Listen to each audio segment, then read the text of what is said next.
చేసుకొని నీవు తృప్తిపడి నీ యొక్క రూపాన్ని చేసి ఆనందపడేట్టుగా ఆశీర్వదిస్తూ ఇంకా ఏమైనా ఉంటే తెలియజేస్తే తర్వాత మన వాళ్ళందరూ ఆనాటి నుంచి వచ్చినటువంటి పెద్దలు నేను ఒక 2 ప్రశ్నలు వేస్తారు తల్లి. ముందుగా తెలియజేయాలి.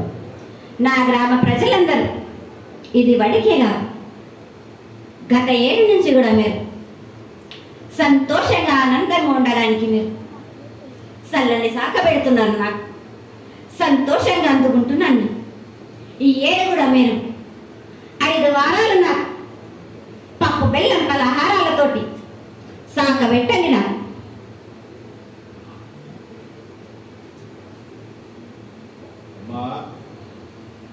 మన రాష్ట్రంలో చాలా మంది రోగాలతో బాధపడుతున్నారు, డయాబెటీస్తో. వాళ్ళకి చల్లని చూపు కావాలి, అందరూ ఆరోగ్యంగా ఉండాలని నేను ప్రార్థిస్తున్నానమ్మా.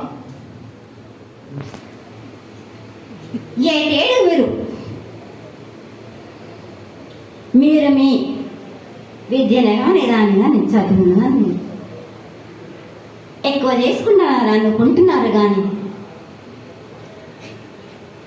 పురాతనం నుంచి మీరు సకాలంలో మీరు పాడి పంటలు ఇది వరకు రాక మీరు పండించడం లేదు కాదు. వాళ్ళకి ఔషధం ఇస్తే మీరు మించి ఔషధాన్ని మీరు ప్రయోగిస్తున్నారు. మీరు దానివల్ల ఈ రోగాలన్నీ మీకు ఈ ప్రభావం చెందుతున్నాయి. మీకు ఔషధాలు మీరు తగ్గించుకొని మీరు పాడి పంటలు మీరు సమృద్ధి చేసినట్టయితే తప్పనిసరిగా అనారోగ్యం అన్నది తగ్గుతుంది. మనకు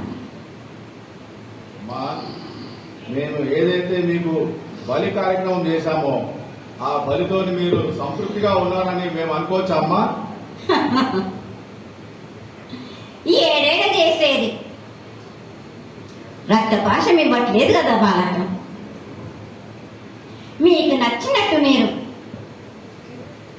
ఇస్తున్నారు కదా, దాంట్లోనే నేను సంతోషపడుతున్నాను. నేను అమ్మా నువ్వు మరి శాస్త్రం పెడుతున్నావు, కోపడుతున్నావు.